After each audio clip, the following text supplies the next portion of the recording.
Good morning. Sorry for the delay. So I'll start with a story question. We all would remember, the times when we had been happier, happy moments. We all can picture them perfectly. But if I ask you how many of us remember the times we'd been shattered, maybe broken, faced failures, how did we react to it? Who were our friends? Who were our teachers?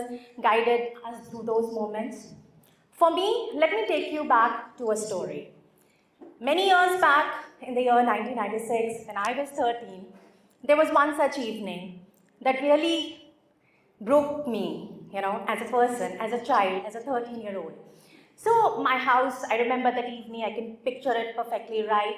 It was filled with relatives, crowded, and as a 13-year-old, I didn't know how to handle grief. And I was just informed that I lost my father. So for a child that age, that was a moment, and that pain I can still feel as lump in my throat.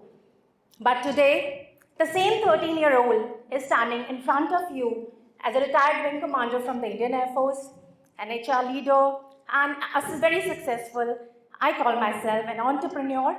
And this talk is not about grief.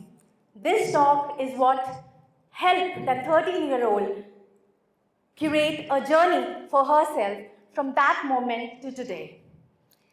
Now, for again re-emphasizing, as this talk is about that journey, I would again take you back to the life lessons that helped me build my core.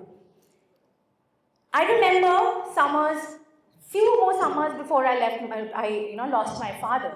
That was the time I got the first life lesson of my life. My father, as child, he was a doctor. We could have afforded the best vacations, but he used to drop us every summers to our grandparents' place. And there, it was a village somewhere in Uttar Pradesh.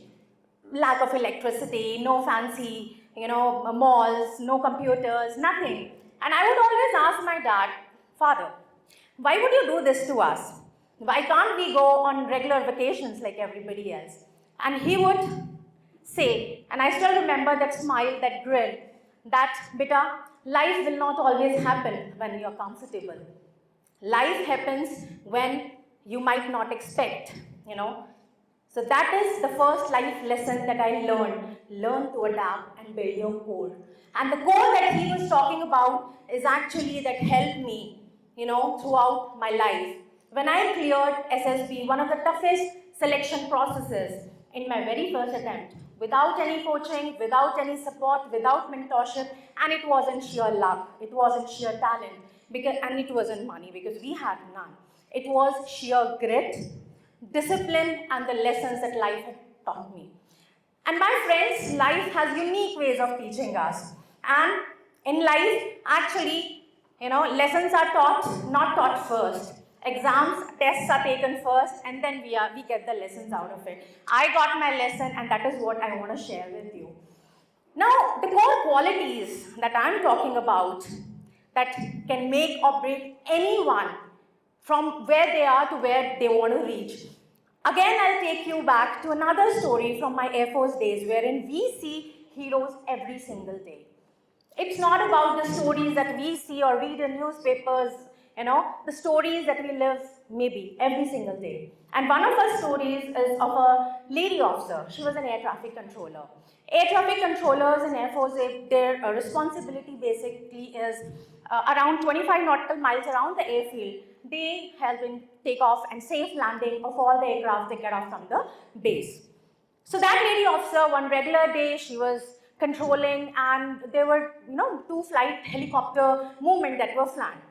So whenever a helicopter movement or any aircraft movement is planned, a controller would know through the call sign what the pilot name is. Small base, we all know each other. She was happily controlling that aircraft. In seconds, split seconds, she could hear silence on RT, radio telephony. And in that silence, within next few seconds, by the time she could find out that it was an engine failure emergency, she started the standard operation procedure, she did whatever she could. But In next few seconds, she saw a ball of fire right in front of her eyes. From air traffic control office, you can see the airfield. And in those moments from the call sign, she knew she just lost her husband, who was the pilot. But there were 3 other helicopters, few kilometers, behind that aircraft, and it was her responsibility to ensure the safe landing of all of these aircrafts. Now, that is what true heroism that we in armed forces see every single day. She didn't have time to embrace her pain. She had the responsibility of ensuring that the other aircraft safe landly. And this, my friends, can only happen if the core is built of core qualities like sheer grit, perseverance, discipline, integrity, resilience, and adaptability. She ensured the other aircrafts landed safely. She was replaced by other controller, and that actually when she could embrace her pain. So when I talk about career in armed forces, these are the qualities I would re-emphasize time and again. That once your core is built of qualities like this, you cannot fail in life because you are ready to face whatever comes in front of you. Now, skills, if I talk about hard skills today, technology changes every now and then. Today, I changed my career. I pivoted it 4 times. I started as a science student, then I did arts, then again I got into Indian Air Force, wherein, 14 years, I was a fighter controller. I had to study, again study science and then management, and now an entrepreneur, wherein after teaching, mentoring 10,000 plus students, I still would realize that hard skills are important for you to qualify for whatever you want to be in your life. But what matters the most is the leadership qualities and the core, which I call, that is important for all of us to build. And that is what makes or breaks an individual to whatever they were, from whatever they were to wherever they want to go or wherever they want to be. So from this story, again, I would, I can take you back to many such stories.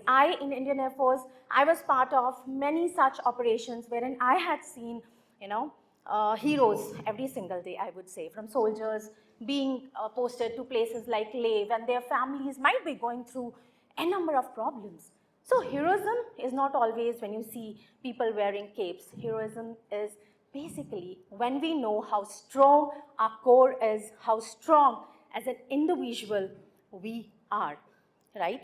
And when I was, 2 years into the service, again, taking you back to another story, that time I was 21-year-old, 22-year-old, young, dynamic, and posted to a place like Gorakhpur, wherein, as a fighter controller, there were 2 squadron units and aircrafts, fighters, helicopters fly time and again over your head, and you don't have time actually to live your life. And in Gorakhpur, that time was not a place also wherein you could find too much of dynamism as a young person. So when I used to sit in RT, I became fully operational in no less than a year. And I still remember my commanding officer, whenever he used to come and supervise me, he always used to tell me, Megha, you have to remember one thing, that whatever is happening inside or outside you, what is important is when you are handling an aircraft, it's a life that you are responsible for. And that is not your own, that is somebody else's. So zero error syndrome that came from there, that you can't make, mistakes when you are empowered or you have such kind of responsibilities. So in true spirit, when we say that, power comes with responsibility, that is what I have learned in my career when I was part of the Indian Air Force. And again, coming back to today, I still live by those qualities. My external environment might have changed many a times, but what had remained constant is what makes or breaks me today. And if as, all of you all, as students, as professionals, if you all say that, specifically for the students, we all say that, how this looks fancy for a military career. But if we have to practice that, how do we do it every single day in our lives? And that is as simple as to follow few tips that I would again leave through this talk. One is practice discipline, which is toughest. And discipline is not when somebody is watching you. Try, inculcating one good habit, follow it for a month. Maybe it's, even if it's, sleeping on time or waking up early, and then own up a mistake and own it out loud. That will teach you responsibility. So through these small practices also, you can become and build your core. And now I would like to wrap up with the last thought that, if we embrace life as our greatest teacher, life might not always, be as a teacher, be stand in fancy classrooms, but in our moments of failure, in our moments of despair, in our moments of losses, if we take life as our greatest teacher, that will stand beside us, and those are the moments that will not break us.